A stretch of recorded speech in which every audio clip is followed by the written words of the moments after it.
पिछले कई दिनों से सिर्फ एक ही चर्चा चल रही है कि आखिरकार ये टाइटन पनडुब्बी डूबी कैसे, क्या हुआ उसके साथ जो सभी को आश्चर्यचकित कर दिया है, और 5 अरबपतियों की मौत कैसे हो गई, कैसे हुई ये सारी घटना, आइए जानते हैं इस वीडियो में। 1912 में समंदर में डूबे टाइटैनिक जहाज के मलबे को देखने के लिए 5 अरबपतियों को ले जाने वाली टाइटन पनडुब्बी दुर्घटना का शिकार हो गई। उसमें सवार 5 अरबपतियों यात्रियों की मौत हो गई। पिछले कई दिनों से कई देशों के बचाव दल उस लापता हुई पनडुब्बी को खोजने में जुटे हुए थे। यूएस कोस्ट गार्ड ने बताया कि गुरुवार यानी 22 जून को उसका मलबा टाइटैनिक के पास ही मिला, जिसके बाद पनडुब्बी की ऑनर कंपनी ओशन गेट ने हादसे की पुष्टि की। ओशियन गेट पनडुब्बी में सवार 5 अरबपति यात्री टाइटैनिक जहाज के मलबे और अवशेष को देखने के लिए गए थे।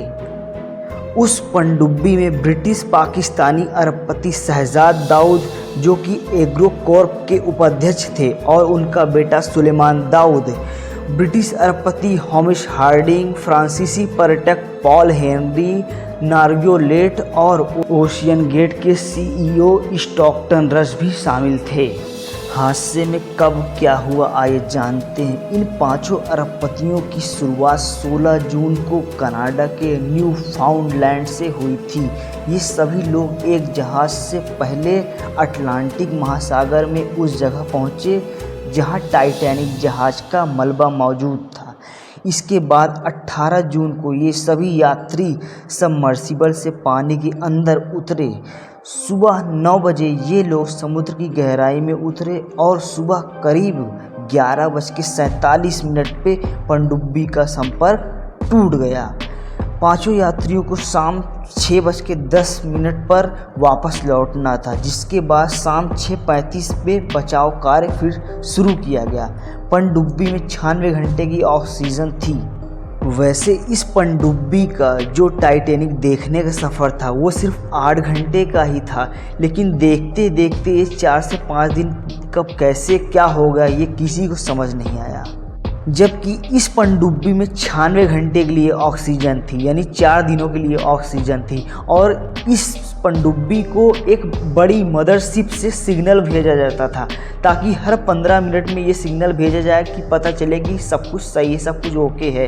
हर 15 मिनट में ये सिग्नल भेजा जाता था बड़ी मदरशिप से, लेकिन अचानक ये सिग्नल टूट गया और फिर क्या हो गया ये किसी को कुछ समझ नहीं आया।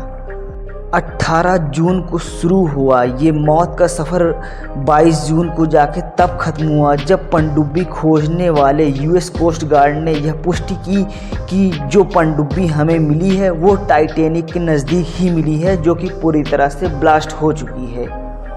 वैसे टाइटन पनडुब्बी के लापता होने की सूचना मिलते ही अमेरिका, ब्रिटेन, कनाडा समेत कई देशों के खोजकर्ताओं की टीम सर्च ऑपरेशन में जुट गई थी।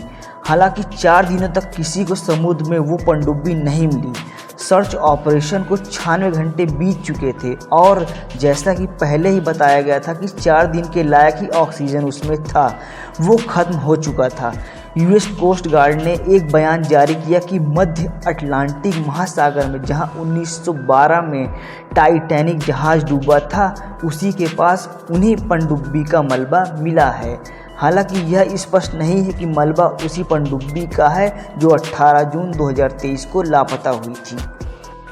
कुछ डायरेक्टर और विशेषज्ञों का ये कहना है कि ये विस्फोट इतना तेज और तीव्र था कि पलक झपकते ही इंसान की मृत्यु हो गई। मतलब 1 मिली सेकेंड के लिए आप जिंदा हैं और अगले ही मिली सेकेंड में आप मर चुके हैं, ऐसा था ये। क्या थी टाइटन पनडुब्बी और इसकी खासियत? टाइटन एक रिसर्च और सर्वे के काम में इस्तेमाल होने वाली पनडुब्बी थी, जिसमें चालक समेत 5 लोग के बैठने की क्षमता थी। इसके अलावा लोगों को समुद्र की गहराई तक पर्यटन कराने के लिए भी पनडुब्बी का इस्तेमाल किया जाता था। टाइटेनियम और कार्बन फाइबर की बनी इस पनडुब्बी का ढांचा 22 फीट लंबा था और इसका वजन करीब 10,432 किलो था। यह पनडुब्बी 4,000 मीटर की गहराई तक जाने की क्षमता थी। इस पनडुब्बी का प्रबंध करने वाली कंपनी ओशियन गेट का कहना है कि इस पनडुब्बी का व्यू पोर्ट इतनी गहराई तक जाने वाली पनडुब्बियों में सबसे बड़ा था।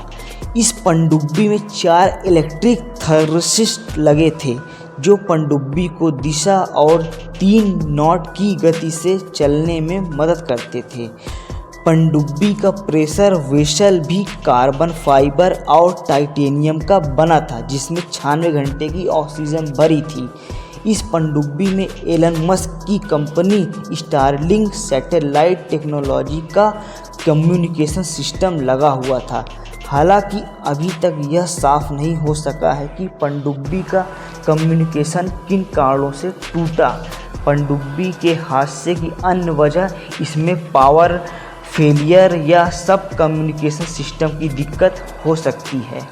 अमेरिकी कोस्ट गार्ड और कनाडा की ट्रांसपोर्टेशन सेफ्टी बोर्ड हादसे की जांच करेगी। इस पनडुब्बी खोज में चलाया जा रहा बचाव अभियान अब रिकवरी मिशन में बदल चुका है।